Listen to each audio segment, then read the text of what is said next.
Right, we are live. Apologies for the, well, I say apologies, it's not my fault, but it said that this was a War of the Ring playthrough. There's a bug at the moment with Streamlabs when I go live that it's picking up the wrong name. So apologies for that. This is the Pathfinder Adventure Card Game Part 8. Thank you very much for joining me in the chat, and we're just going to jump in and we're going to carry on with the playthrough after we've just got a couple of little bits of admin out of the way.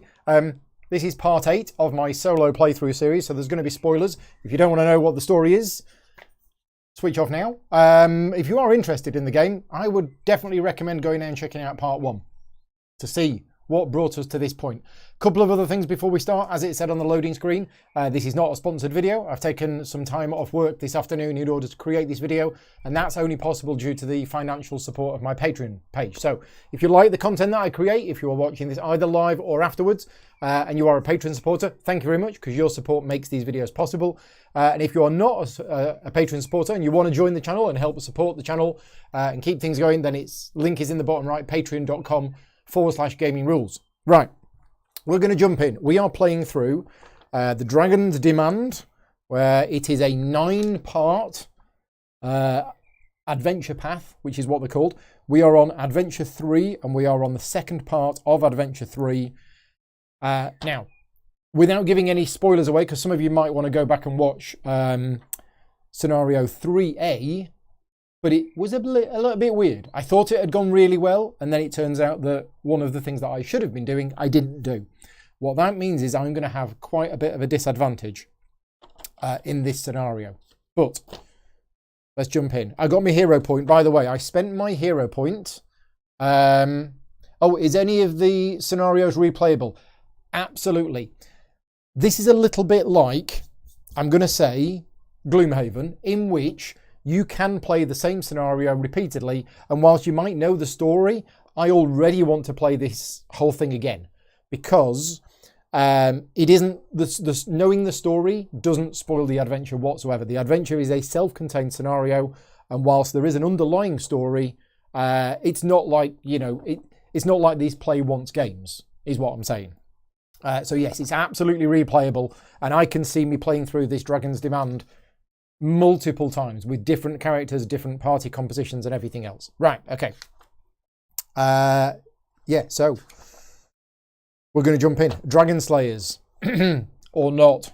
I wonder how many people are joining in today because they saw the previous one and thought, oh, let's watch Paul get completely and utterly killed. Dragon Slayers, here we go. A colossal cavern in Dragonfen, not far from the monastery of St. Carixus, is where the worm known to Belhaim as a Teperax makes its lair. You prepare to sneak inside, hoping to reach the dragon while it sleeps in its lair. If you can take it by surprise, you might stand a fighting chance. But that's not going to happen. You see the dragon marching out to the cave mouth with little fear for its survival.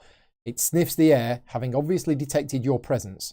Measuring 30 feet from nostril to tail point, this emerald-scaled monster saunters forth from his den and proclaims its magnificence. What is this? Who are you?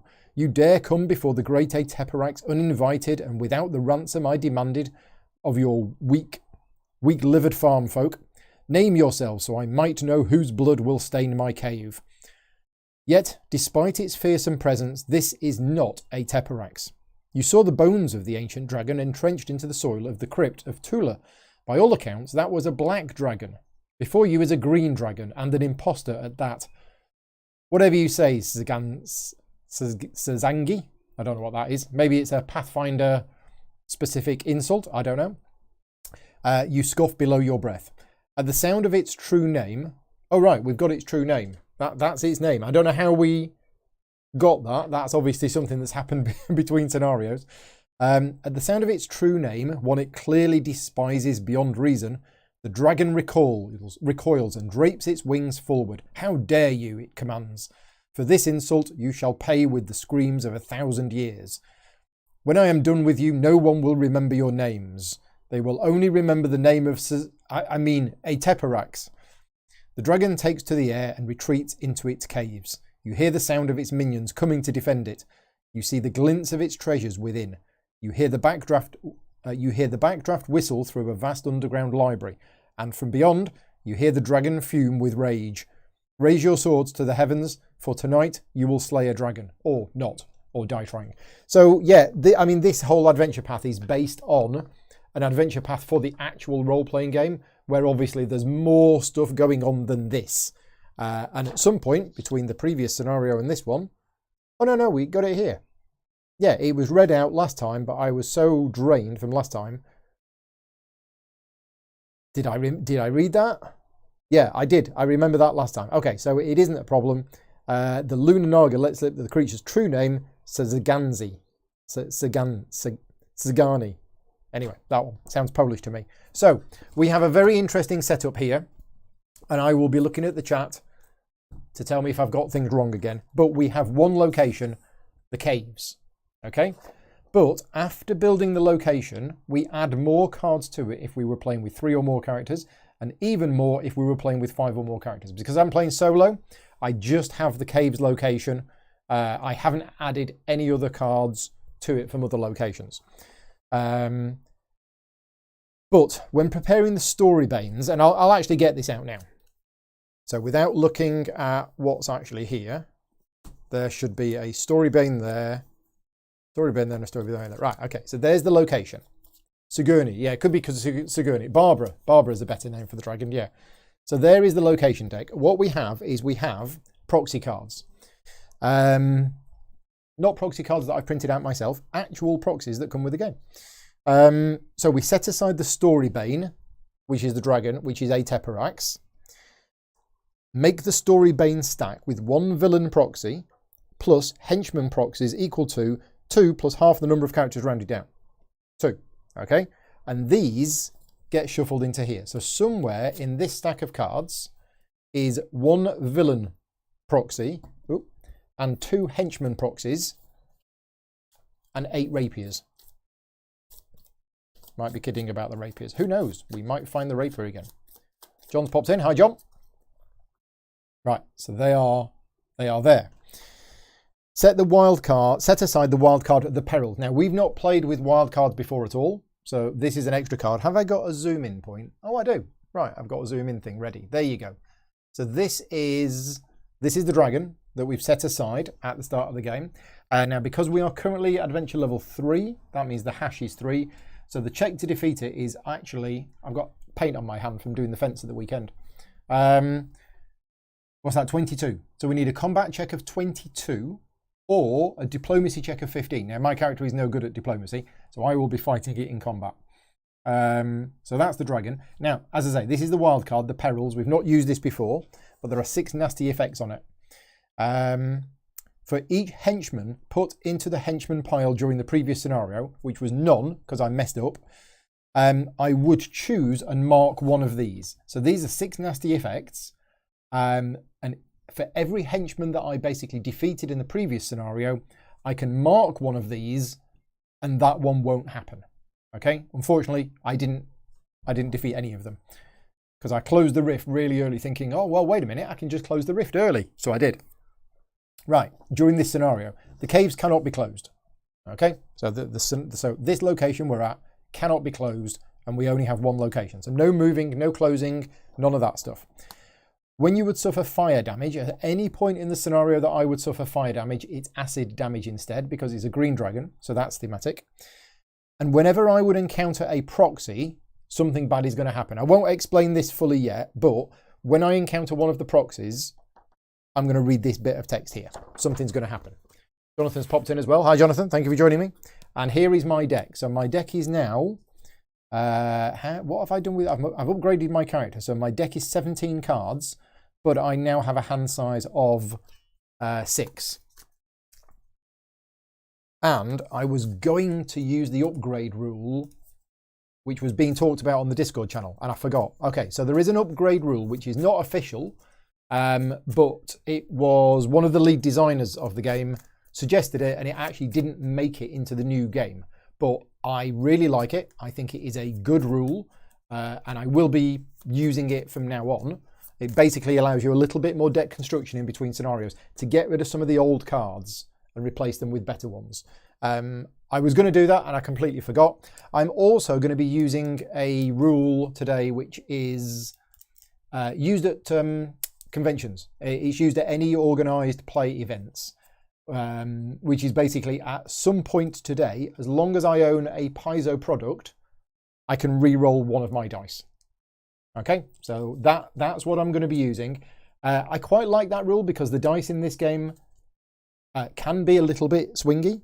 So basically, at some point today, I get to re-roll one of my dice once. Not a full re-roll of all of the dice, just one of the dice once. It is, yeah, it's an official rule that they use when they're playing Pathfinder Adventure Card Game organised play at events. Remember to threaten the dice. Yeah, dice. But this re-roll is gonna help. Right, okay, so I've got a hand size of 6, and I'm going to choose my favourite card to be knife. Have I drawn a knife? I have drawn a knife. Okay, so let's have a look at the cards that I start the game with. We've got my Snakebite Dagger. We've got the Tinker. We've got the Barnberry, good old trusty Barnberry. We've got the Trumpet Blessing. We've got Void Glass Armour, and we've got Naval Hero. Okay, again, hand size of 6 because I've upgraded my character. Right, and we are ready to start. Blessings deck has been shuffled, but I'm going to shuffle it again because I like shuffling. Oh yeah, the free reroll is for every patron supporter in the chat.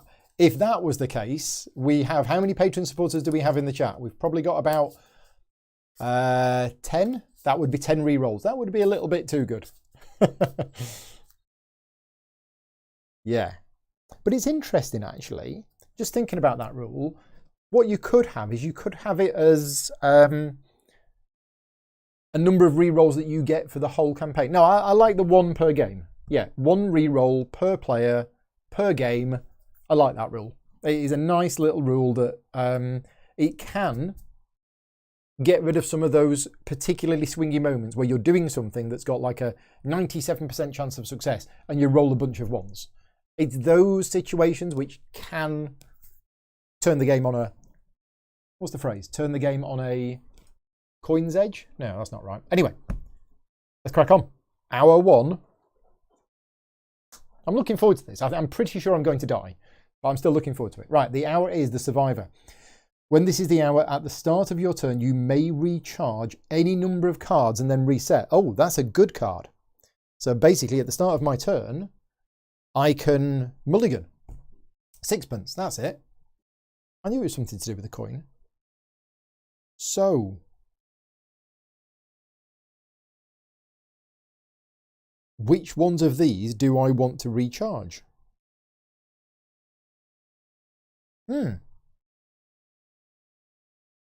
That's interesting. That's interesting. Let's just make sure I've not done anything else wrong in setup.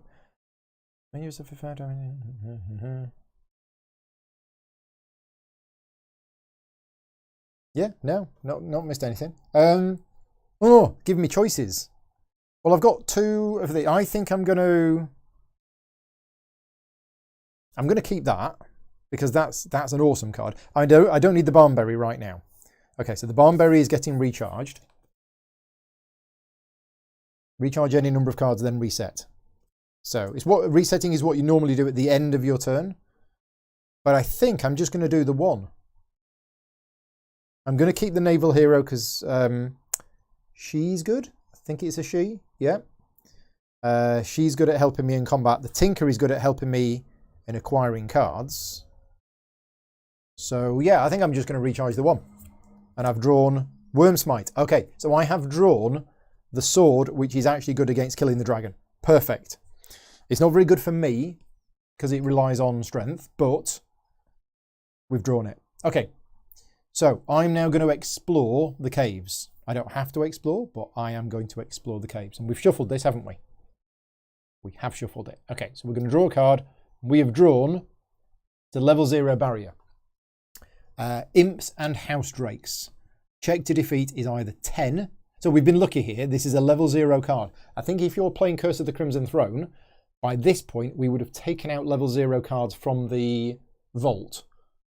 But because I'm just playing Dragon's Demand, I've left you leave them in. It doesn't tell you to take them out, even though I think you probably should.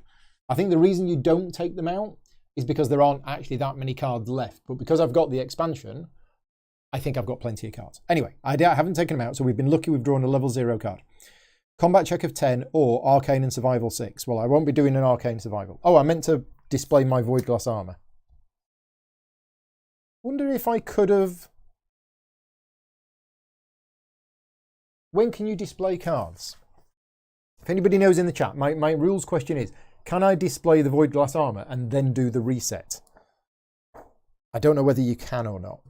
Let's have a look. Displaying cards to see when exactly.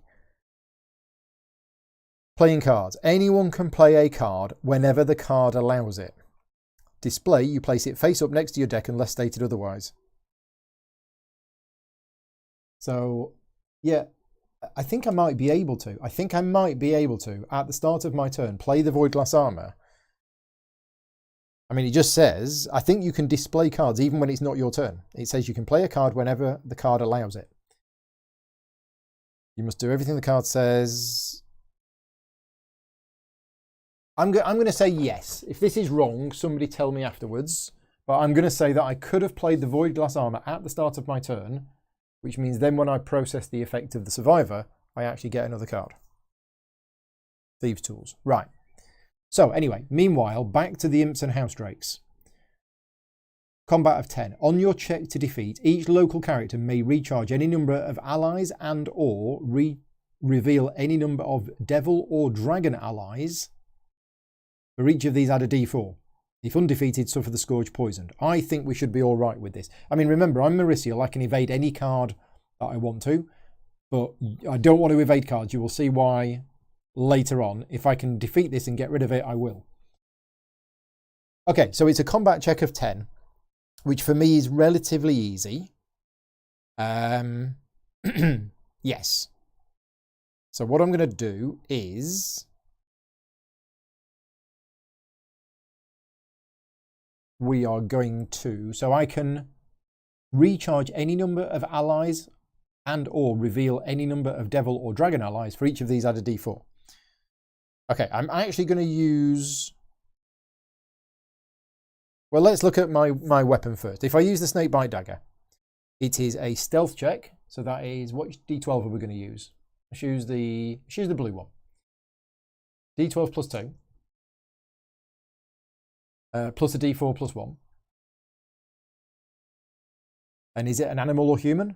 It is a skirmish, outsider, devil, dragon. Okay.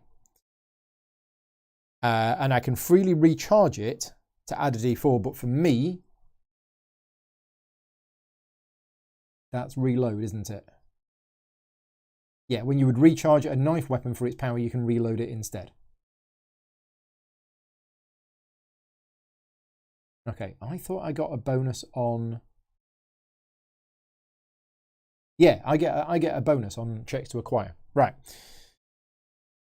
And I only need a 10, so... well, we are going to reload it. Why not? So that goes on top of the deck for another d6? No. No, I'm using the ability on the knife, so that's d4.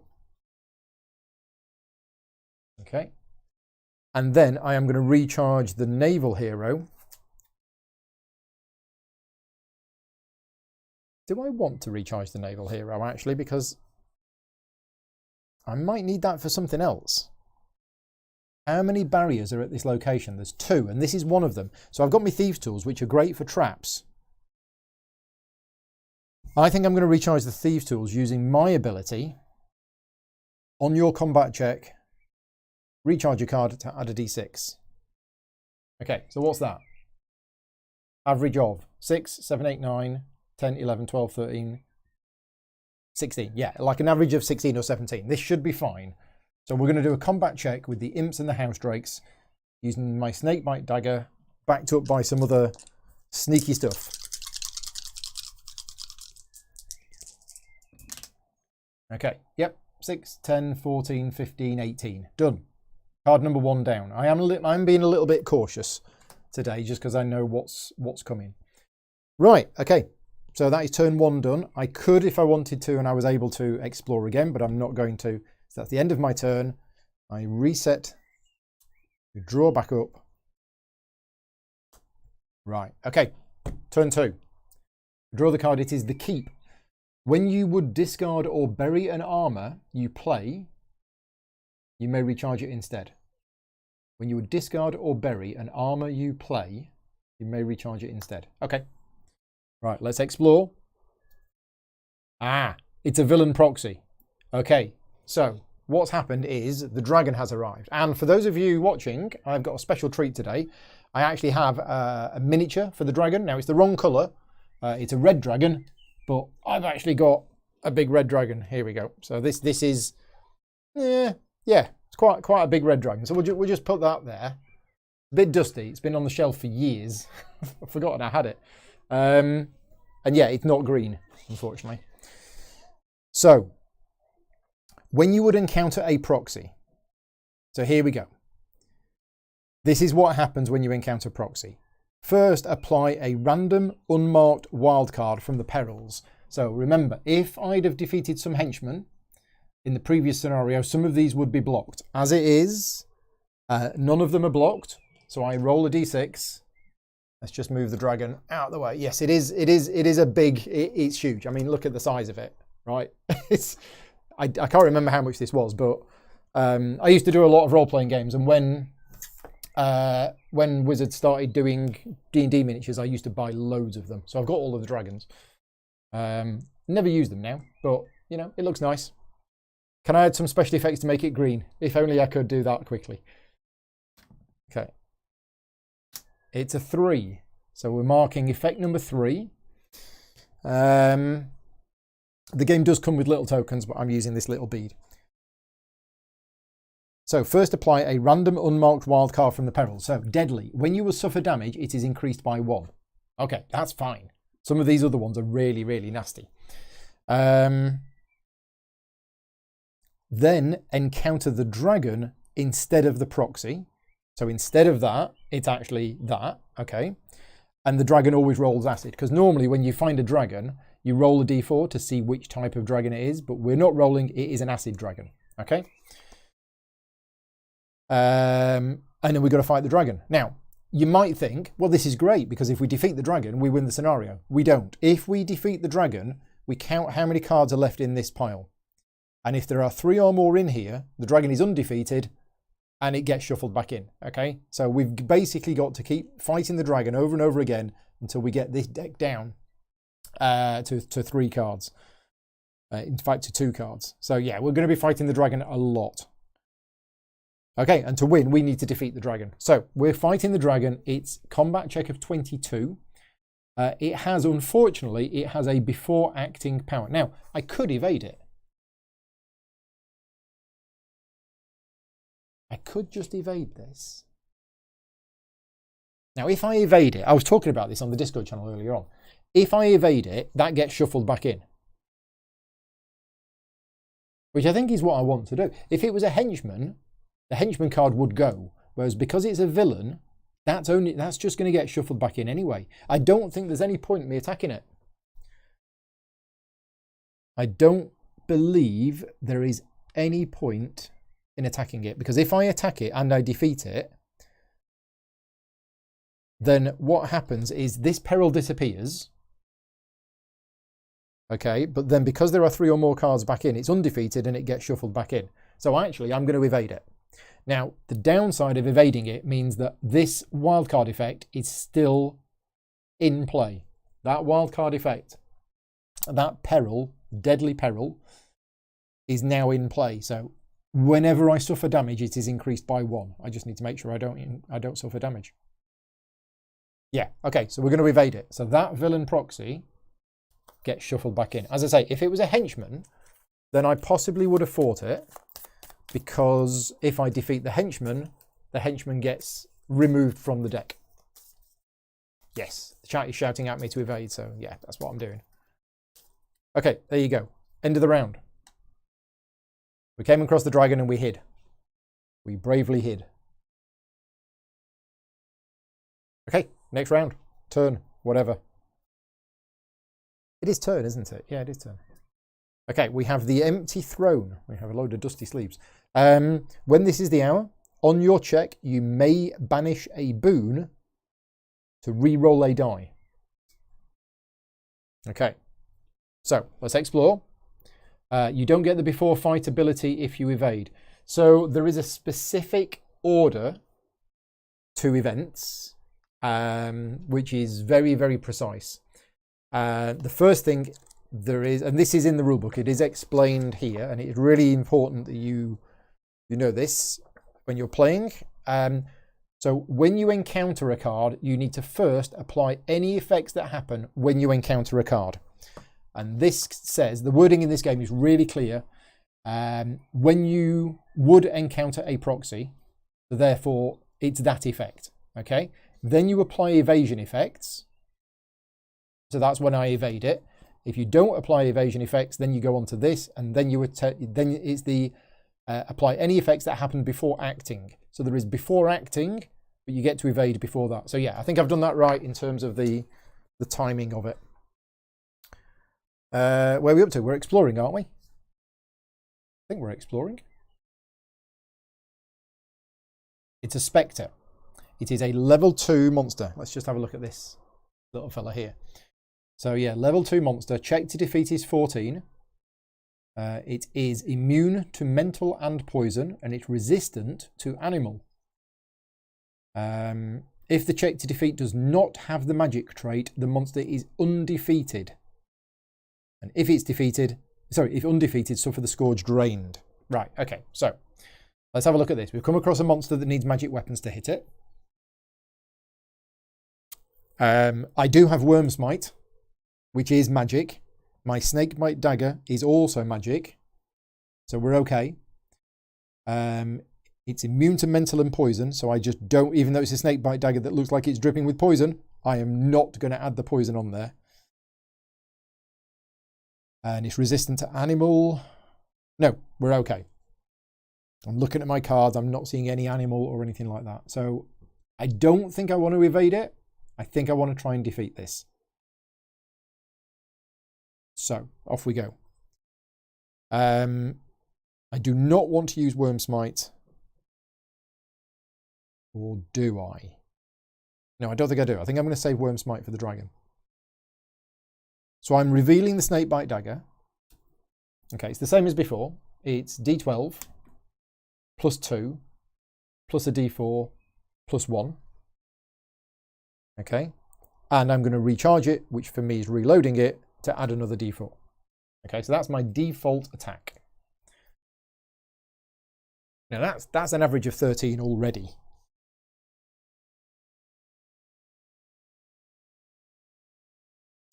So I'm probably going to use either my ability or the Naval Hero. That's great if it was an acquire. Now, how many monsters are at this location? 3. So this is the first of 3 monsters at this location. The reason I'm saying this sort of thing is when I first started playing this game, when it first came out, I thought this was just like random nonsense. Now, there's a huge random element to it because we're rolling a whole bunch of dice. But there are so many little factors to take into account. I'm looking at this and I'm going, there's 3 monsters in the cave. So I know there's 3 monsters in there. And you use all of that information to make informed decisions. Now, you then do roll a bunch of dice and it might all go wrong, but it isn't just completely random card flipping all the time. Right. I'm definitely going to get myself another D6. I just don't know how I'm going to get myself this other D6.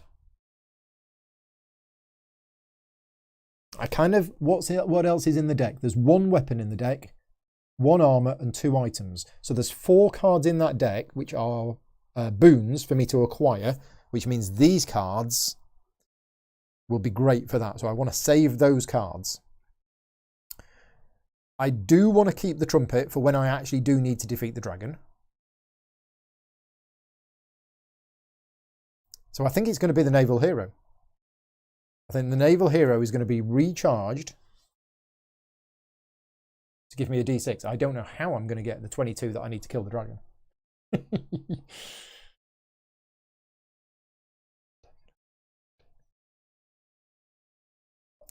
The odds are I should succeed on this. I don't know what the percentage chance is. This is what I like about the app. The app has an option where you can actually, it will tell you. It straight away, it will say, you've got a 75% chance of succeeding this.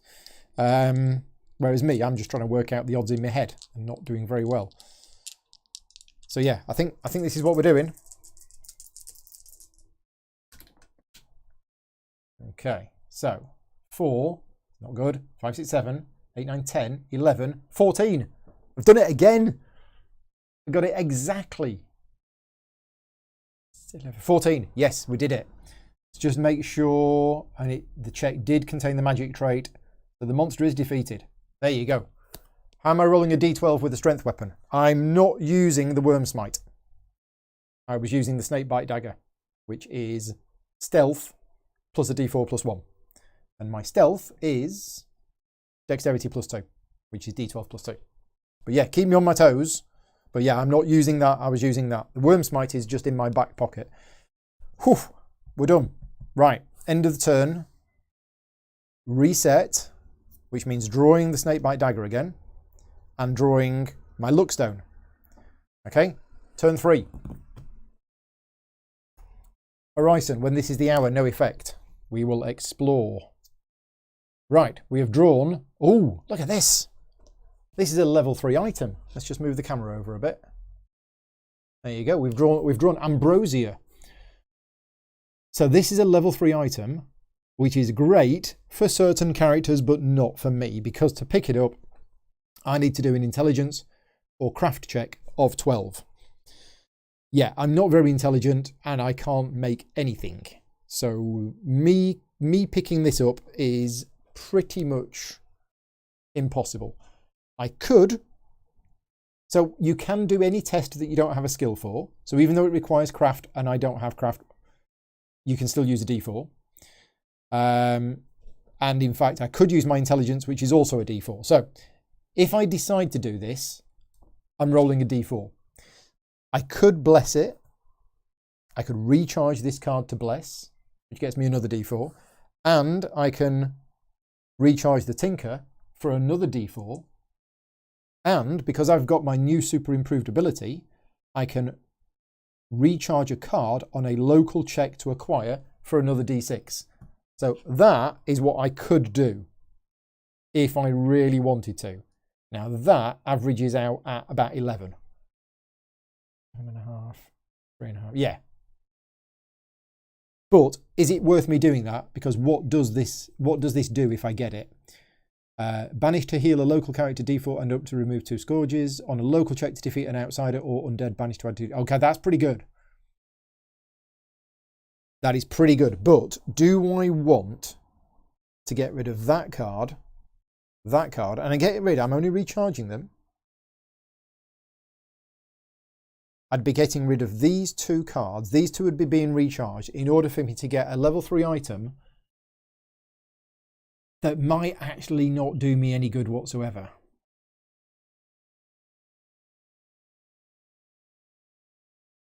I don't know.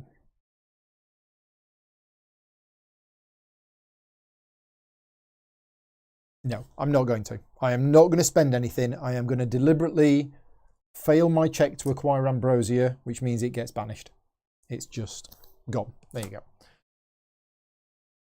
What would you have done?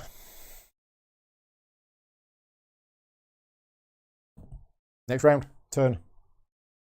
Off we go again. The joke. When this is the hour on your check against a barrier, you may recharge a card to add your intelligence die. Okay. All right, let's explore. We've drawn a gargoyle. Okay, so here we go. Another monster. It is a level 2 monster. Combat check of 15. It's vulnerable to magic. Now, what that means is if I use a card that has magic, I get a +4. Yeah, vulnerable. If a card is vulnerable to a trait, add 4. Awesome. Absolutely awesome. If evaded or undefeated, reload this monster into its location. So Mark is saying ambrosia might have been useful as a one-time heal. Yeah, that's why I was thinking of doing it. Whilst I'm not damaged right now, assuming I get damaged a lot later. But, as I say, I also thought I don't want to be using those cards. So yeah, it was a tricky one. Anyway, we're just going to fight the gargoyle. I'm going to do my usual thing. I'm going to reveal the snakebite dagger for a d12. plus a d4 plus 3. I'm going to add another 4 because it's vulnerable to magic. And I'm going to recharge, reload it. So add a d4, right? So there's my default. I'm rolling all of that and I'm adding 7.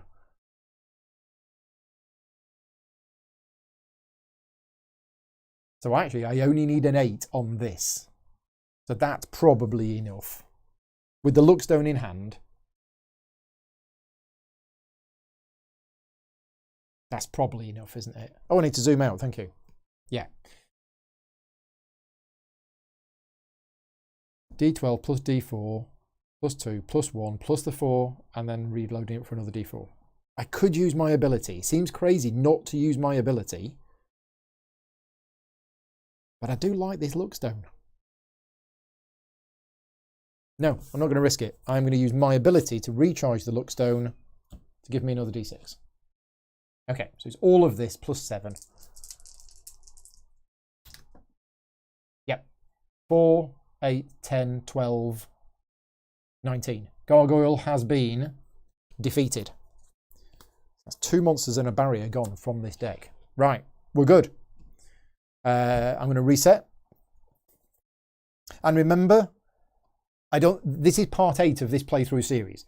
If you're watching these videos to learn how to play the game, whenever you reset your hand at the end of your turn, you may discard any number of cards from your hand before you do so. Now, discarding in this game means it's gone unless you heal it, so you might not want to do that, but there are definitely times I've played this game where you simply don't have the cards in hand that you need, and you've got too many of one type. Like for now, I've got 3 weapons in hand. I don't need 3 weapons in hand. So just be aware, you can discard cards if you want to in order to draw new cards, but those cards are discarded and therefore gone, unless you heal them. And yes, as James says, please remember to click like on the video. If you're watching the video, please give me a thumbs up. And as I say, if you're not watching this live, leave me a comment afterwards and just let me know if you've enjoyed the video. Let me know if you've played the game. Right. Next turn. Prayer. When this is the hour, no effect. We explore. It is the villain proxy again. So at this point, we have to decide which one of these perils, and you roll again, but it can't be number 3. Okay, so I'm effectively rolling a d5. We get a new one. This happens when I encounter the villain. It can't be a 3, so I'm going to re-roll. It's a 5. So we've got this one, unhallowed. On any check, when you would discard a blessing for its power, bury it instead. And when you would recharge it for its power, discard it instead. So blessings are now not as good as they were. Do I want to encounter the villain? I do not. I want to evade it. Okay, 1, 2, 3, 4, 5, 6, 7, 8 cards in the deck. These scenarios are brilliant. They're really well designed. They're really clever. They're really interesting.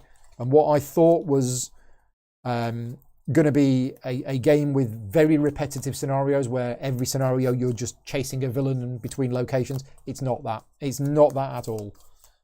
Maybe some of the earlier games used to be like that, but no.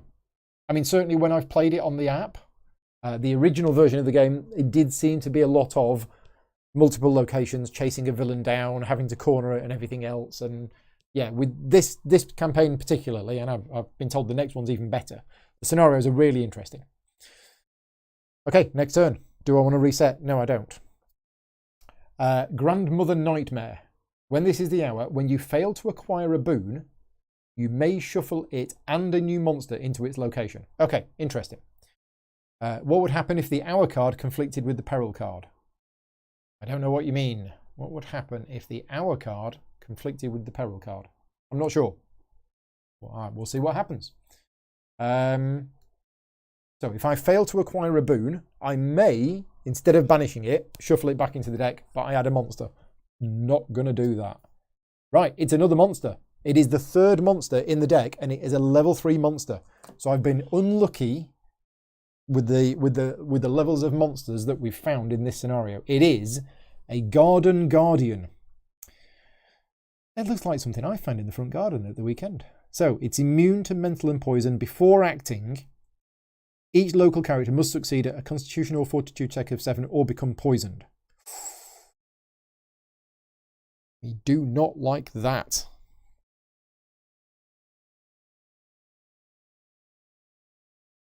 Because I'm not very good at the whole Constitution or Fortitude thing. In fact, my Constitution is D6, so I would fail that check and I would become poisoned.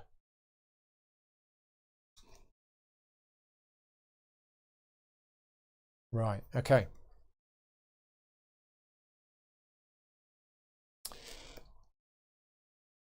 Jonathan said he passed out in the garden and couldn't find... Yeah, it does look a little bit like you, Jonathan.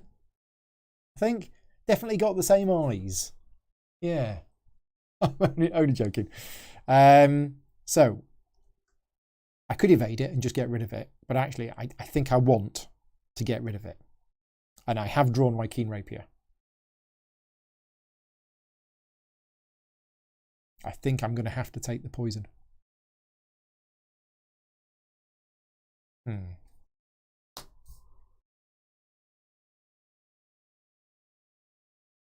Yeah, I think I'm going to have to do this.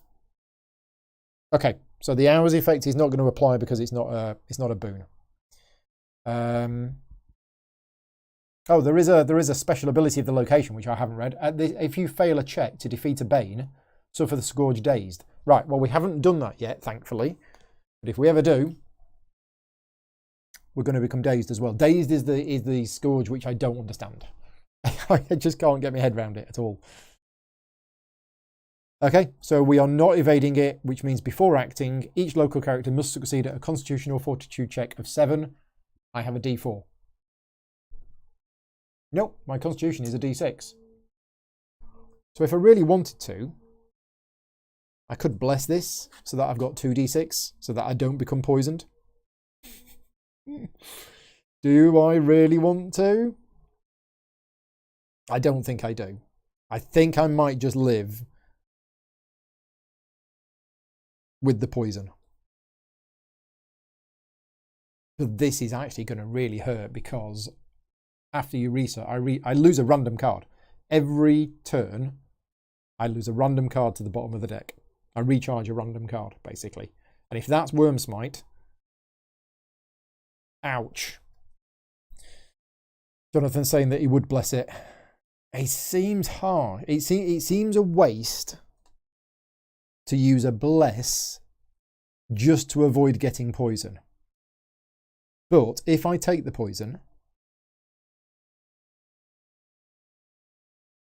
then I have to heal. And I currently don't have any healing cards in my hand. No, I'm gonna do it. I'm gonna take the poison. So we're poisoned. Okay. I am now going to use the Keen Rapier, which I found. Yes, poison damage is so bad. I know. I know. Right, we got my Keen Rapier. So I'm revealing the Keen Rapier to use my acrobatics. Plus a D6, plus 1. Okay. And you may, if proficient, you may additionally reload it to add another D4. And I am going to freely reload my Snakebite Dagger to add another D4. Oh, if only I had the Ambrosia. The Ambrosia is good against outsiders. It's like somebody put that in the adventure just for me. And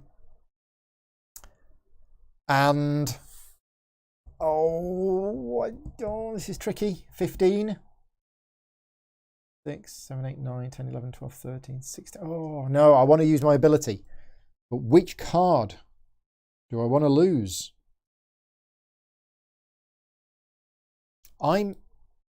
What's gone? An item's gone.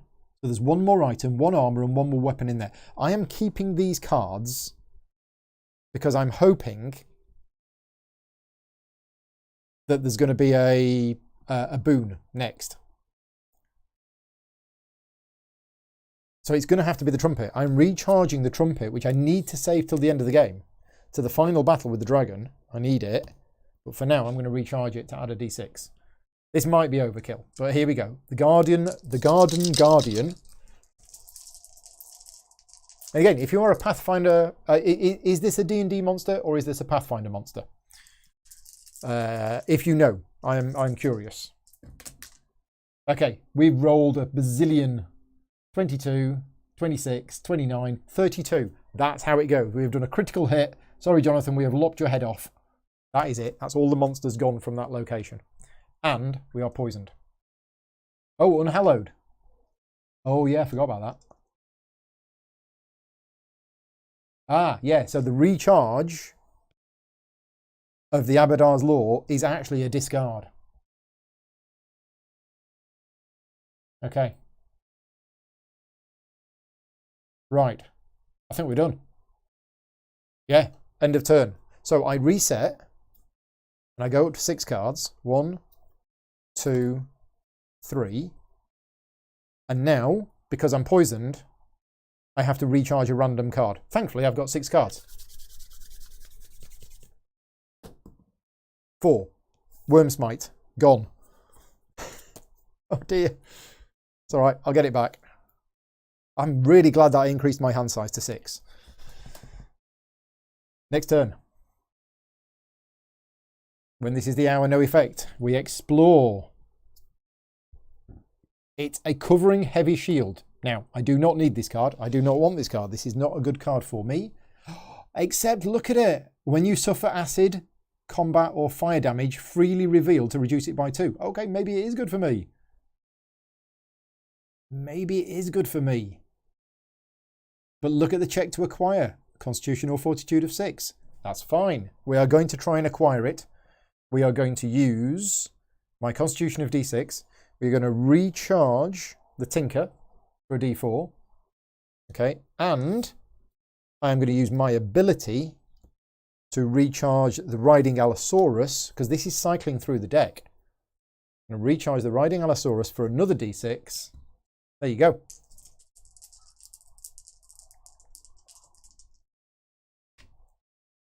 Well, I've done it. Literally just. 1, 2, 3, 4, 5, 6. We have got the covering heavy shield. Right. When you suffer acid, combat or fire damage, freely reveal to reduce it by 2. When a local character suffers combat damage, freely reveal to reduce it by 1. If proficient, which I'm not. I am not proficient in shield, offhand or magic. And after playing this army, you may not play a 2-handed boon this encounter. Yes. Okay. Right. We're done. End of the turn. Yeah, any cards you can get to try not to die from poison. That's what I was thinking. It's an extra card. I've drawn 2 cards. I then have to, because I'm poisoned, I'm going to have to lose. It's the covering heavy shield. Okay. So we got it, and then we lost it. I've put it somewhere. It's in a pocket. I don't know where it is. Right, next turn. I'm getting rid of dust off these cards as I'm playing them. The Winged Serpent. When this is the hour, your ranged check is blessed. I don't have any ranged checks. Card check. Okay, 1, 2, 3, 4, 5, 6 cards. 3 of which are the villain. So 50-50 of these cards is a villain. Right, it's a henchman. Okay, that's good. That is good. Because we want to try and defeat this and get rid of it. Am I going to be able to defeat it without Wormsmite? We will find out. We will find out. Okay, so we have to now roll for another peril. It can't be 5. It's 3. We're back to deadly. Okay, so all damage taken is increased by 1. And now I am going to encounter it. I'm not going to evade it, which means before acting, each local character must succeed at a dexterity or acrobatics check of 8 or suffer 1d4 damage and the scourge wounded. So, thankfully, I'm pretty good at the old dexterity thing. I'm rolling a d12 plus 2, but I do need an 8. If I fail this, I take a d4 damage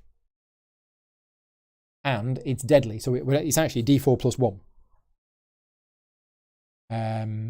Which would be bad.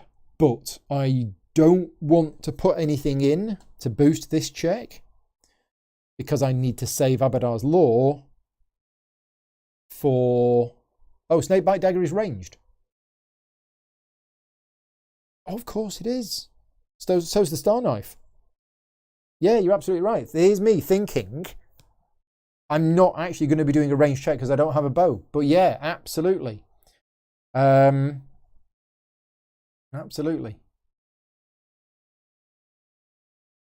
And yeah, decisions is hard, Johan. Okay, so my range check is blessed. Which means,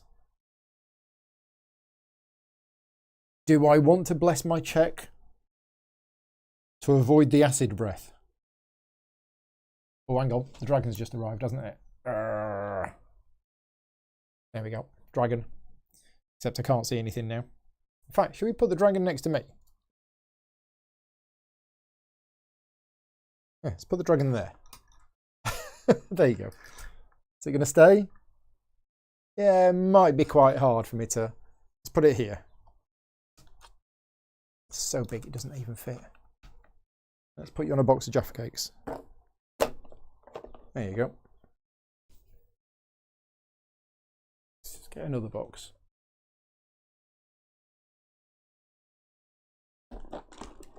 There we go. A nice big dragon. So, except I can't see anything now. So what was I thinking of doing? I was thinking of whether I wanted to bless the check to try and dodge out of the acid breath, because it's D4 plus 1 damage, and if that rolls a 5, then I'm a bit screwed. I am a bit screwed. I really don't want to be blessing my check to avoid the acid breath every time. Now, I do have the Void Glass Armour. But that's if proficient, which I'm not, because it's heavy armour, you may bury to reduce to 0. When you suffer any damage, recharge to reduce it by 1. Okay. Yes, I have a dragon guarding my Jaffa Cakes and a prototype copy of Mini Express.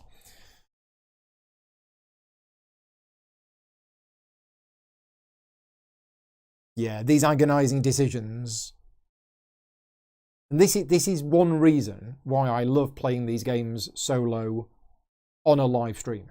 Because if I was playing this game solo, this decision would be too much for me and I would stop playing. It might sound silly, but when I encounter difficult decisions like this, I generally try to avoid it. Of course, on a live stream, I can't say to you, oh, this decision's too hard, I'm going to stop playing, because it's a live stream. So doing the live stream is helping me play the game and overcome my indecisiveness, which is an issue. He says, after just waffling for 5 minutes and still not having made a decision. Does Void Glass Armour block acid damage? It only blocks when you suffer any damage, you may recharge to reduce it by 1. So no, Void Glass Armour will protect you against any type of damage, but the bottom ability, the bottom power can only be used if you're proficient. So Mark is suggesting, yeah, bless the BA check, the before attack check. That's what I'm thinking, because I don't want to take this D4 plus 1 damage, because that could be absolutely devastating. So yeah, we're going to have to. We are going to discard to bless this check. Okay, so we are trying to dodge out of the way of the dragon's acid breath. We need an 8. Because it's a acrobatics check 5 plus hash. Okay, I've done it just easily. Okay, so we've dodged out of the way. Now we get to do the actual combat, and I need to get 22. 22. Now, thankfully, because the Star Knife and the Snakebite Dagger are freely reload, I can do all of this. Okay, so the Keen Rapier is D12 plus 2. Plus a d6 plus 1 with the ability of 4s become 6s. Okay. Then I'm going to freely reload the Snakebite Dagger, which is normally freely recharged, but for me, that's a reload. And the Star Knife. Oh no, hang on a minute. Weren't we... Hang on. Weren't we using the Snakebite Dagger because it's blessed? Yeah, we were using the Snakebite Dagger, weren't we? The chat's probably telling me that. If it was a henchman, you revealed and not the villain. Yeah, it's the same thing, except So in the deck, there is 1 villain proxy and 2 henchman proxies. All of the proxies in the deck are the dragon. But if we defeat a henchman proxy, the card goes. If we defeat the villain proxy, it gets shuffled back in until there's less than 3 cards in there. So yeah, it is the dragon, but yeah, that's how that works. So we're using the snake bite dagger, and we're doing a ranged attack because it's blessed, because of this. So, in fact, is it a ranged check? Hang on a minute, I don't think this is a ranged check. Yeah, so Mark, you're saying it's a ranged weapon, but this isn't a ranged check. Or is it? Because the reason I'm saying it is if we look at the cards, if the dragon will let me, yep. For your combat check, reveal to use either strength, dexterity, melee, ranged, or stealth. And I'm using stealth. I'm not using ranged because my character doesn't have ranged. If you look at my skills, I don't have ranged.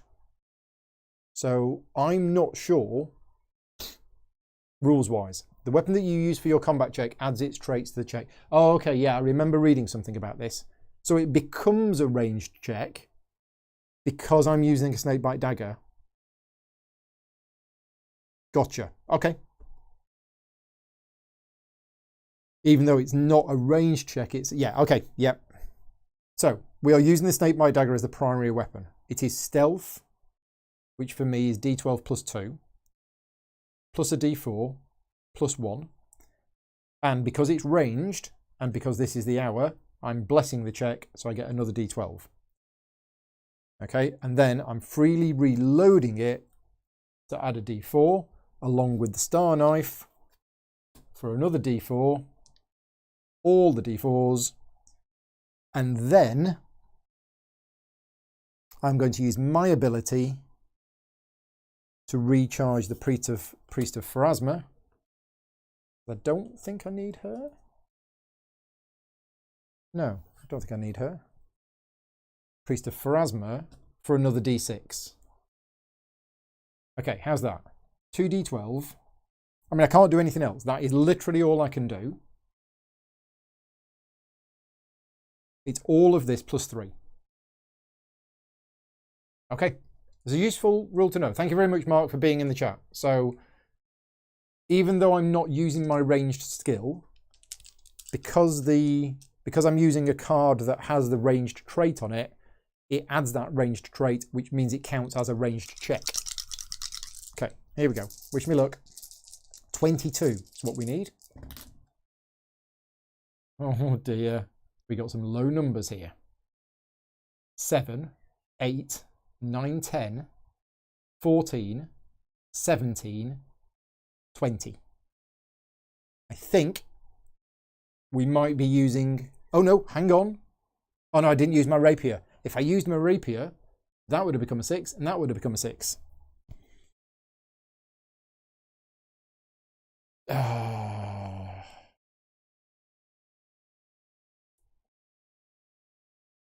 I think I'm using my once per game reroll, which if you weren't here at the start, is a rule that you use in Pathfinder Adventure Card Game organised play events. I think I'm going to have to. Those rolls are low. I don't have a luckstone. I don't have any other way of boosting it. So I am going to use my once per game reroll. To reroll this 3.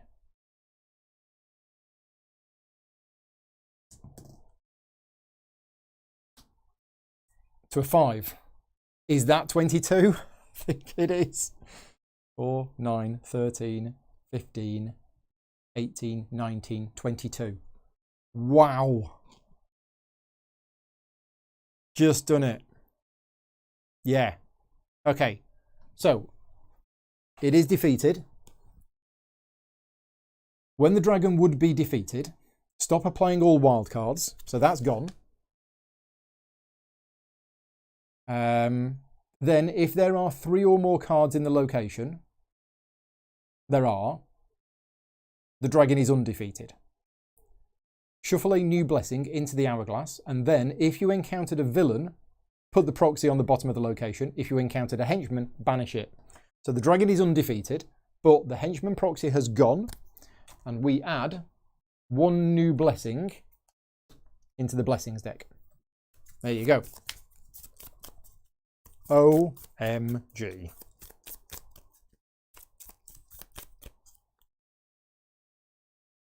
Okay, end of turn. I reset back to 6 cards. This is really hard to do with this dragon in the way. If I lose, I'm going to blame the dragon. You hear that? Because I can't actually see the cards. Oh, we've drawn the Harrow deck. And then I have to recharge a random card, and it is number 1. It is the Harrow deck.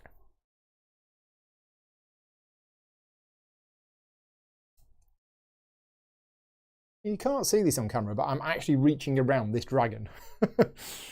So, next turn. Oh, did I shuffle that? I think I did. Right. Urgathoa's Gluttony. When this is the hour, on your check to acquire a boon, add a d6. But if you succeed, you bury the boon. Okay, let's see what we've got. We have drawn. It is a barrier. It is perplexing text. Intelligence or knowledge check of 10. How many cards are left in the deck? There's not many. There's 4 more. So we've got 1 villain, 1 henchman. We've got 1 item and 1 weapon.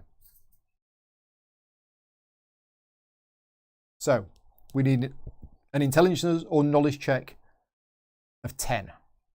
I could move the dragon, but actually it's quite cool, even though it is really getting in the way. So now, intelligence and knowledge are not my strong suits. If undefeated, end your turn, which is fine. Which is absolutely fine. If defeated, draw a new spell or book item. So I think I think this is fine. I think this is just confusing text. We pick up a book, we can't read it, we get confused, turn is over. There's no other penalty at all.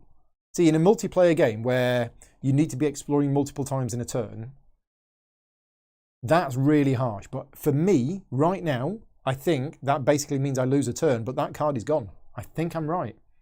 I just don't bother trying to defeat it, and my turn is over. Let me know, Mark, if I've got it right. I think I have. So then we reset. I've drawn the Barnberry, which would be great for getting rid of the poisoned, unless I lose the Barnberry. It's a 3. I've lost Drugami. That's fine. It's absolutely fine. Okay, next turn. I'm waiting for Mark to tell me whether I did that right or not. I think I did. Because you only take damage on a failed combat check. Yeah, that just seems really good. Good as in, for me, there's no real penalty for that one, so I got lucky. Right, next card is Asmodeus's Tyranny. Asmodeus's Tyranny. When this is the hour. When you fail a check, you may bury your hand and discards to re-roll. Oh, it goes back into the location. Yes, that's the penalty. That is the penalty. So actually, I probably would have just evaded it. But that doesn't make any difference. Oh, that's a problem. Yeah, if you fail to defeat a Bane, it gets shuffled back in. How am I going to get rid of this card?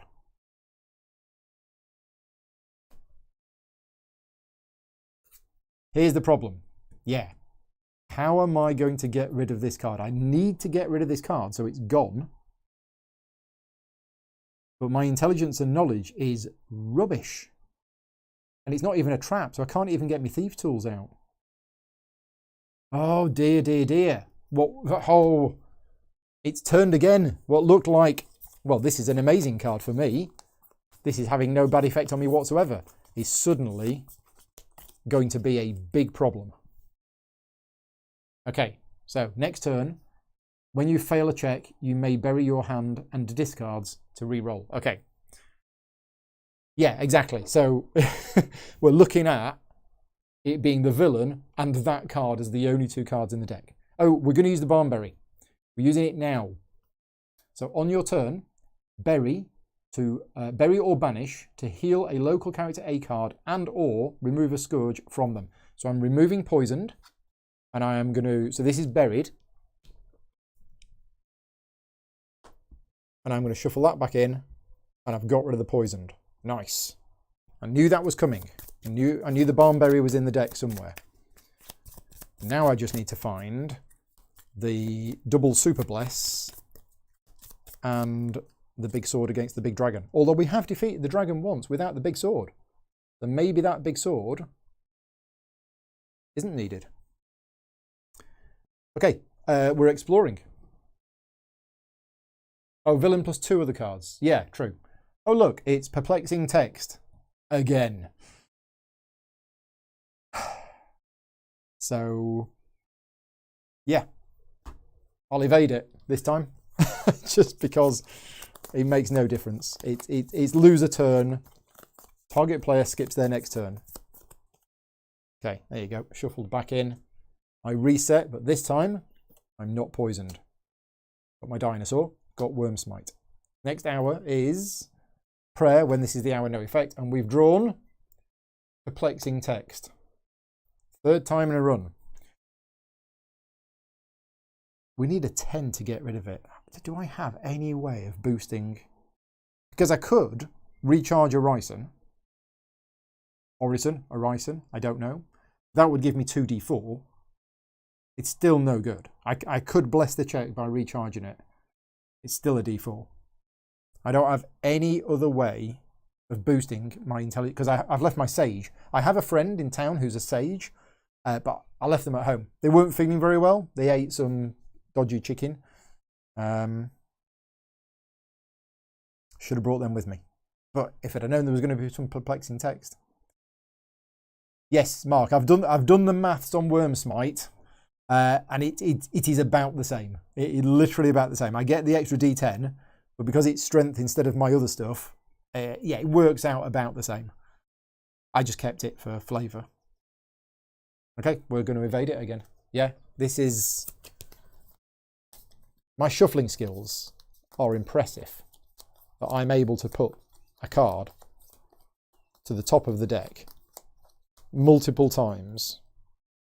I should go and work down the casino. Right, next hour. The Gold-Fisted. When you acquire a boon, you may recharge a card. Okay, we're exploring again. 4th time lucky? No, it's a henchman. Excellent. Okay, so the first thing we need to do is we need to roll for the perils. It's a 2. What is this one? After you reset, shuffle a random card into your deck.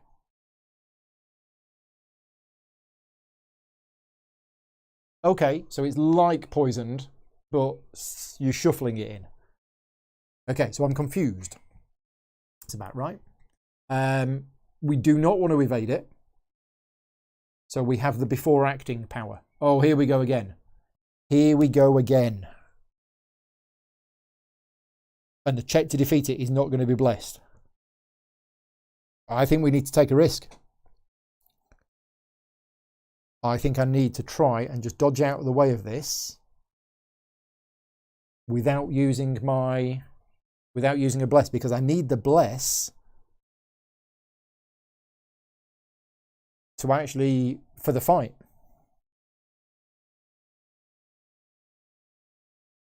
Yeah, and I could use Worm Smite. This is the thing. I did post about this on the Discord channel. And I think it was Keith. I think it was Keith Richmond, or it may have been somebody else, who said you can keep Worm Smite because it has a second power, which is when a local character suffers damage, recharge to reduce it by 4. So this is it's like a big shield as well. So this is what we're going to do. We are not going to bless the check to avoid the dragon's acid breath. Okay, so I need dexterity check of, acrobatics check of 8, and I'm rolling d12 plus 2. Oh, come here. Got it. 9. Just managed to avoid the dragon's breath. Okay, so do we want to use Worm Smite?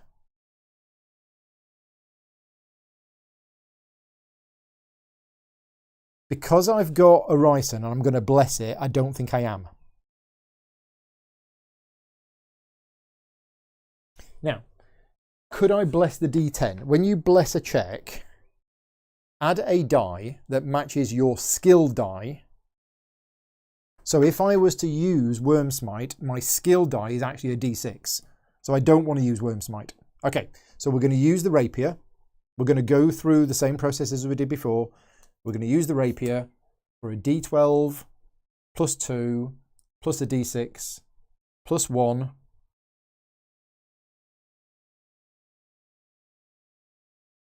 Yeah, because it's not going to be ranged. Reload to add a D4.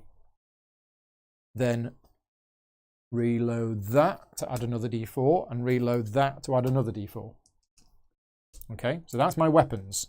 This is cool thematically. I've used my rapier and I've thrown a star knife and I've thrown a snakebite dagger. We are then going to discard, because the hour isn't 0, so we're going to discard a Ryson. Bless the check, giving me another D12.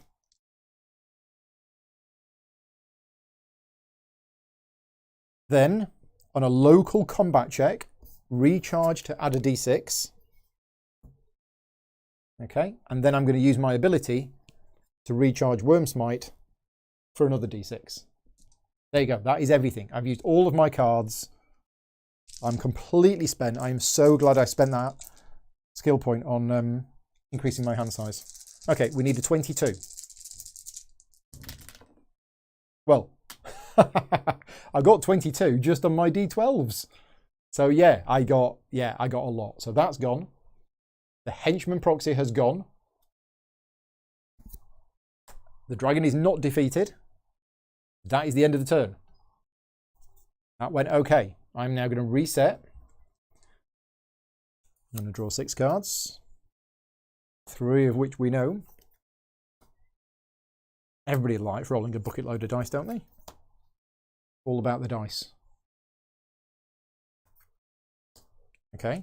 And then I lose because of... Oh no, I don't. Because I got rid of the peril, so I don't lose a card. That's a shame, because I kind of wanted to lose a card. Right. Well, we've got the 3 cards that I need. Yeah, we've just not got much other stuff. Right, next turn. We have the Healing Light. Characters cannot suffer scourges. Okay, cool. Let's explore. It's the villain. Now, we want to evade this. Oh, yeah, there's still 4 cards left. So we do want to evade it. So we suffer the peril. Number 1, at the end of your turn, suffer D4 minus 2 fire damage. That is not a good peril to have.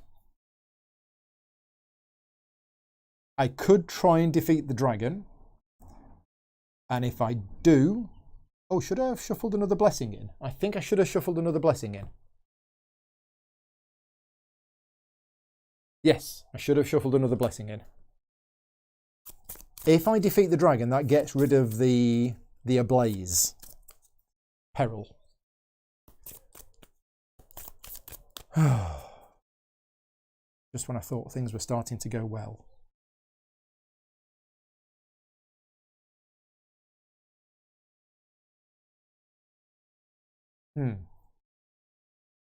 Yeah, if I fight the dragon, it will go to the bottom. I also have the Harrow deck, which I can banish to examine the top 3 cards of the location and put them in any order. I should have done that. Why didn't I do that?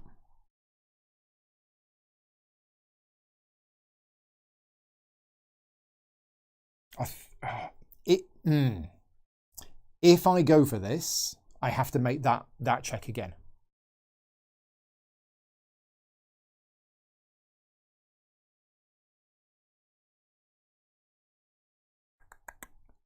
Decisions. Fight the dragon.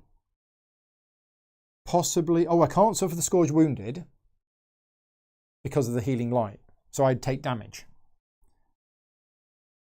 It would be a D4 damage.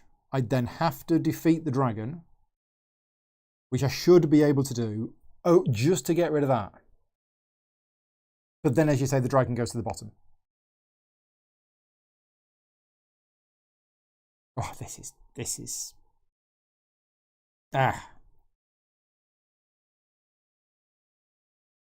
This is another reason why I like cooperative games, because I can be talking this through with somebody else, and then somebody else makes the decision, and then when it goes wrong, I blame them. Yeah, that's what I'm all about, the blame. I think we're going to do it. That is a 50-50 chance of me taking damage. That ablaze, I mean, it's damage. It's not even just recharging. That's a really bad one, that. That's why I should have defeated some henchmen in the previous scenario. I would have definitely got rid of that one. Yeah. Absolutely would have got rid of that one. Okay. We are going to go for it. We're going to try and fight the dragon. So I need to avoid the dragon's breath. Yeah, I do have... Yeah, you're right. Void glass armor for the... But it's only recharging it to reduce it by 1 and then it's gone. No, I'm going to go for the dragon. So we need to do an acrobatics check of 8 to avoid it. This is where it goes horribly wrong. So we're not going to evade it. Right, I've avoided the acid. That's good. So here we go again. We're doing this whole thing again. So it's Keen Rapier for a D12 plus 2 plus another 1 plus a D6 plus a D4 plus another D4 plus another D4. Okay. Then I am going to use my ability to recharge the Tinker for another D6, and then I'm going to use Drugami on a local combat check, recharge, to add a D4. Okay? But it's not blessed. This is the big difference, is this check is not blessed. So I might end up taking loads of damage, but if I do, that's fine. Not a problem if I take all the damage, because I've only got 1 card in hand.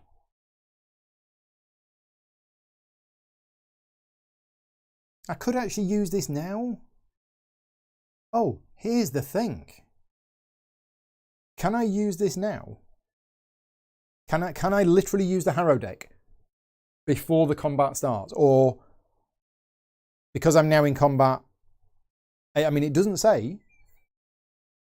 It says on it, cards can be played whenever they can be played. And this says, powers, recharge to examine the top 3 cards of any player's deck, or banish to examine the top 3. So I think, by the letter of the law, in the middle of combat, I can use the Harrow deck. Mark, tell me whether I can or I can't. I think I can, and that will get rid of the card from my hand, and therefore I don't mind taking any damage at all. So yeah, I think I can. So you're saying it's too late. Why is it too late? Where in the rules does it say? I mean, I believe you. I just want to know where in the rules it says that you can't do anything. You can't play other cards once you've encountered something.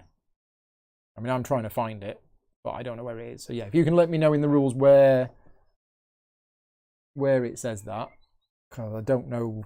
It probably is in there somewhere, but the rules are a bit all over the place in this game. Once you're in an encounter, you can only play cards relevant to that encounter. Okay, and this is not relevant to that encounter. Thank you. So off we go. We're rolling all of these dice. It is a lot of dice, but it is less than last time. And we need a 22. I'm not confident. I am not confident. Okay, well, I've rolled an 11 on the big dice. So we might be all right. 11, 22. Oh, yeah, easily. Done. Okay, so during each step, characters may play only cards or use only powers that relate to that step or relate directly. Page 8. Thank you very much. So we've done it. We have defeated it again. So that gets rid of that, even though we haven't defeated it because there's still more cards in the deck. So we add another blessing into the big deck, into the blessing deck, and the villain gets shuffled in. So that's 3 times we have defeated this dragon. Sigourney Weaver. Okay, so that goes to the bottom. Okay, that's what it says. If it was a henchman, it would be banished.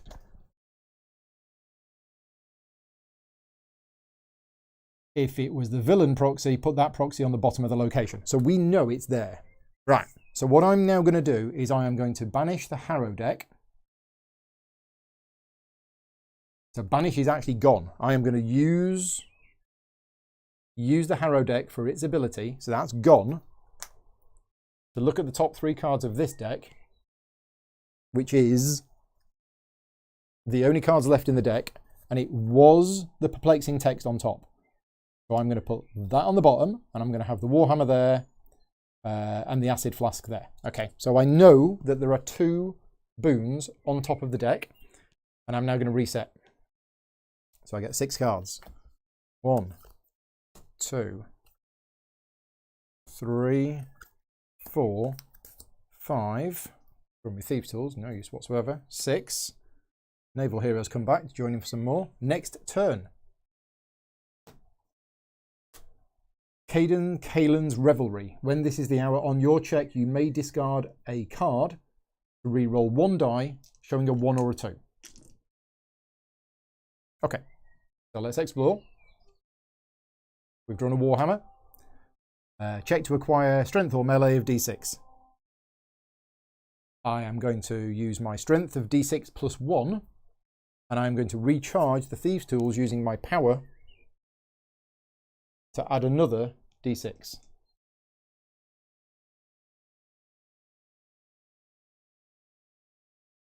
I'm keeping that. Although, no, I'm keeping it.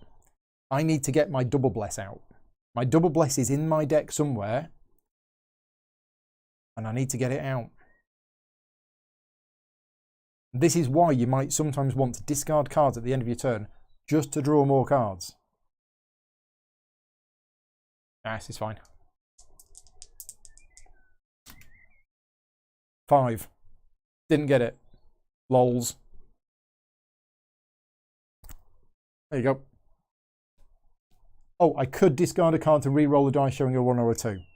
Nah, I don't want to. I mean, I don't need this. It's just a level 0 Warhammer. Nah. Okay, end of the turn. Next turn, we're advancing the hour. Ability doesn't matter. We're going to explore. Oh, look, it's an Acid Flask. Intelligence or Craft of 4. Oh, hang on, I should have reset. Oh, got my Luckstone. Ooh, that could be useful. That could be very useful. So we're going to try and acquire the Acid Flask.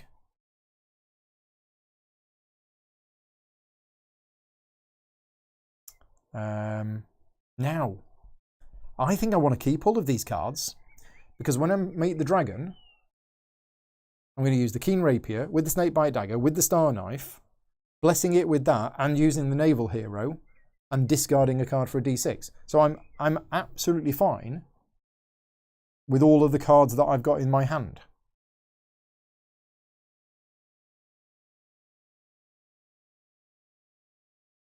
Is that Acid Flask going to be any use to me? Oh, for your combat check, banish to use Dexterity plus 2d6. Hello? So what we're saying is that I could actually use the Acid Flask as a combat check against the Acid Dragon. Oh no, it's immune to. Right, okay. Yeah, it's immune to. I was going to say, surely you can't use it. So yeah, the Acid Flask is of no use whatsoever. So I'm not really going to bother trying my hardest to get it. If I roll a 4, I get it. I rolled a 4. So I get it. Awesome. And I then voluntarily discard it at the end of my turn because I've got more than 6 cards in hand. That's it. Yeah, that is it. I think we are getting to the business end of this scenario. I thought we were totally going to die, and actually, we might be all right. We might be all right. Next hour. I'm not resetting. I'm not changing any of my cards.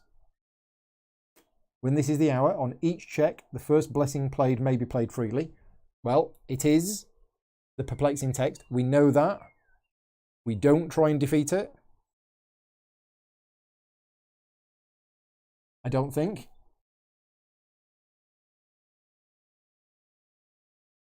Nope. So it just gets shuffled back in, and that's the end of my turn. And I'm just shuffling these cards because one of these is the dragon, and one of these is the perplexing text. This is quite funny in a way that we're just wandering around this dragon cave and we keep finding a book that we can't read. Okay, I've given him a good shuffle. Next turn, when this is the hour, on your check against an undead card, add a d6. We explore. it's the perplexing text. So at the end of turn, I'm going to give him another shuffle. This is a bit weird, but this is only really possible because it's solo, because I've got such a big hourglass. And this is one of the scaling things about this game, is the hourglass is 30 cards. No matter how many players you've got, the hourglass is 30 cards. So in solo, you have so much time to do it in.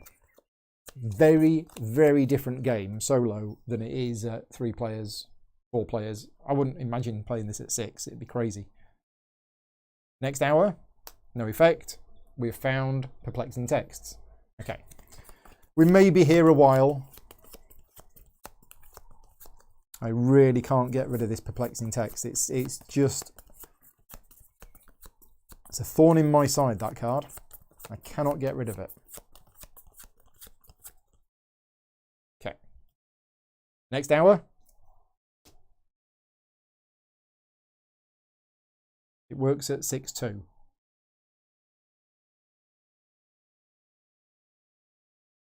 What do you mean by it works at 6? Oh, you mean the game? Yes, it does. I just can't imagine playing it after playing solo where you've only got 5 turns. It's like, 5 turns? How can I do everything in 5 turns? But I know you'll be doing stuff on other people's turns as well. Anyway, on your check against the monster, add 1. But damage suffered from monsters is increased by 1. Okay, have we got it this time? Oh, not again. Well, how many times is that? That's like 4 times in a row. That's crazy. Yeah, 3 to 4 is your favourite player count. I've said before that 3 to 4 for this game I think is the optimum number. I mean, these solo playthroughs have been brilliant. I'm really enjoying these, but yeah, 3 to 4 would be fantastic. So we've had 4 perplexing texts in the row, I think. It's like when you're in a casino and you're putting money on red and it's come up red 4 times. It's come up black 4 times and you think, oh, it's got to be red next. And actually, the chance of it being red next is 50%. Well, it's not. It's 48%, isn't it? Right, next hour. When you would discard a boon to bless a strength or constitution check. Nope, forget it. What have we drawn this time? Oh, seriously? Somebody counting? That's 5 in a row.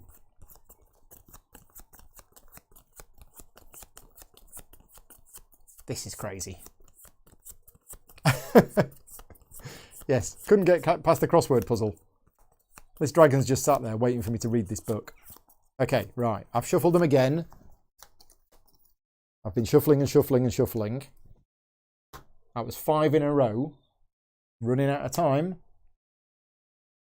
Finally. Right, okay, so here it is. The final showdown. If we defeat this dragon this time, we win the game. So, we're not going to evade it. That would be silly. Before acting, I need to do the check. Because if this goes wrong, then, yeah, that's bad. So we are doing the acrobatics check to avoid the acid breath, and it's failed. We failed the check.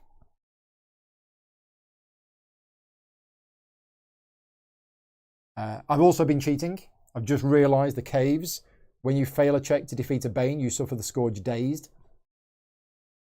I've been forgetting to do that. I'm not going to go back and fix it now, but unfortunately I have been forgetting to do this. So apologies for that. It basically means every time I forgot to do the... every time I failed to do the perplexing texts, it means that I would have been dazed. So I'm not going to go back and fix it now, but that is a problem. Anyway, we've also failed to dodge out the way of the dragon's breath. So we're taking D4 damage. Which it doesn't say is acid damage. Oh no, all damage is. Yeah, so this is D4 acid damage. Oh, I've been evading. You're right. I've been evading. We're all good. Not been cheating. 3 damage. Okay, so I need to recharge this to reduce that damage by 1. I don't think we're going to do this now. Okay, so I'm taking 2 damage. And it's going to have to be... Oh, no.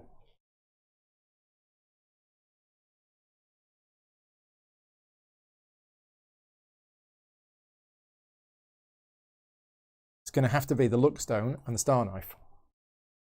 Oh, need to add a wild card. Yep, thank you. Forgot about the wild card. 6. Each turn you may use no more than 1 power that lets you explore. Awesome. So there's the 2 damage that I've taken. Okay, so now we need to try and defeat the dragon. It's all down to this. I am going to use the Keen Rapier. After all that, I don't even have Worm Smite. So it's a D12 plus 2 plus a D6 plus 1 plus I'm reloading it for a D4. And if anything is a 4, it counts as a 6. I'm going to reload the Snakebite Dagger for another D4. I'm going to use the Naval Hero, recharged for a D6. And then I am going to bless the check with Abadar's Law on any check, discard to bless for another D12. Here we go. This is it for the win.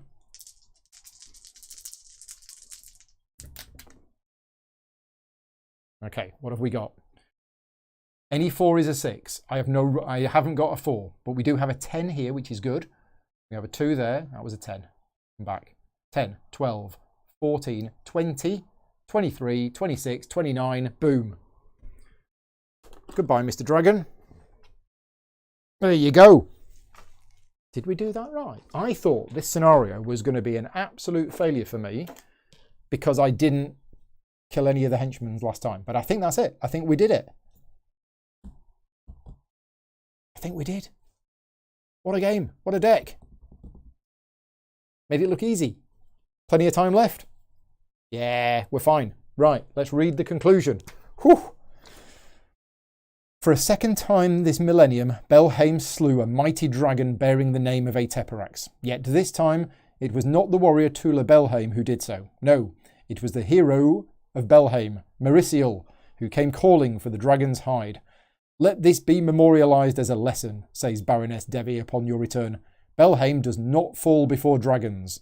The bards of Shailin and Abadar hastily composed poems to spread the word. No more will those worm blood take the risk of flying overhead. For one place, one time, the citizens do not fear the demands of dragons. For you, it may be time to leave Belhaim behind. It will always face dangers, of course. You can visit any time you like for those. There's a big, beautiful Galarian out there, and it always welcomes dragon slayers. Awesome.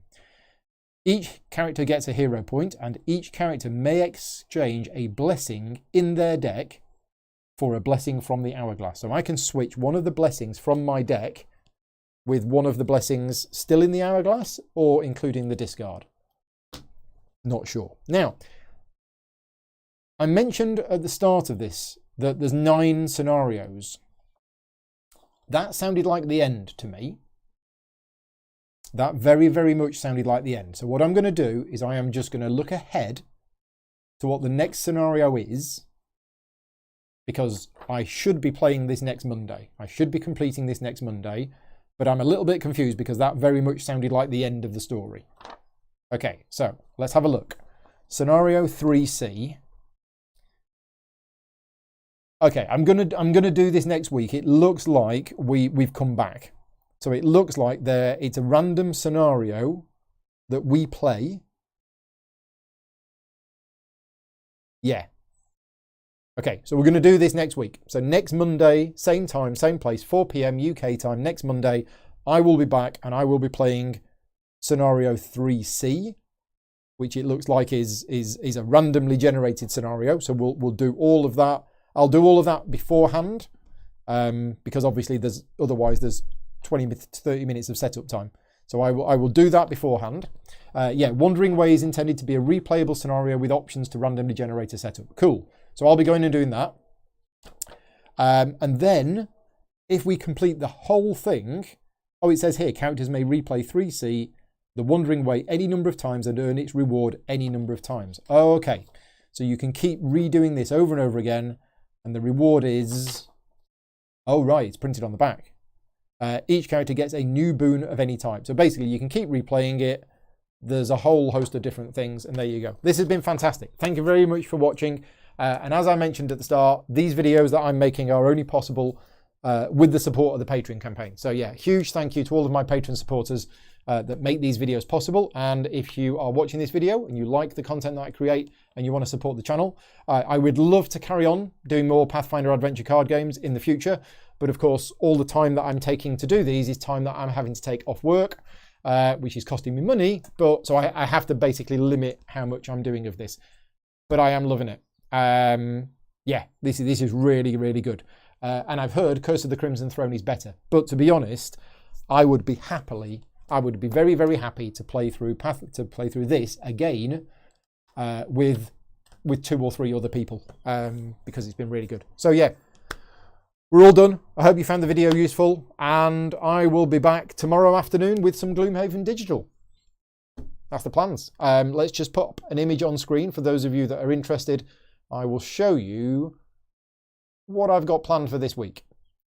There we go. That's the plan for this week. So we are currently here, Monday, Pathfinder Adventure Card Game.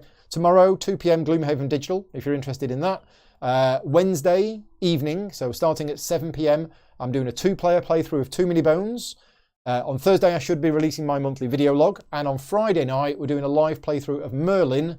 That will be a tutorial playthrough. A couple of friends are coming round, and I'm going to be playing Merlin on Friday. So yeah, a whole other week of content. And as it says at the top, none of these videos are sponsored. All of these videos this week are only made possible through the support of the Patreon. So yeah, huge thank you to my Patreon supporters. The Merlin on Friday will not be solo.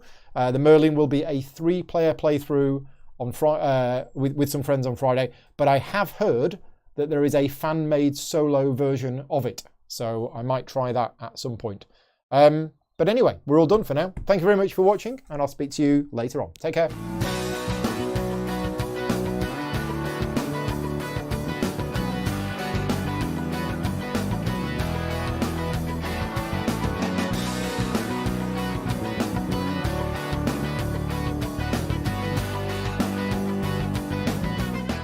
Gaming Rules is proudly sponsored by Game Toppers, upgrading your gaming experience. Visit GameToppersLLC.com.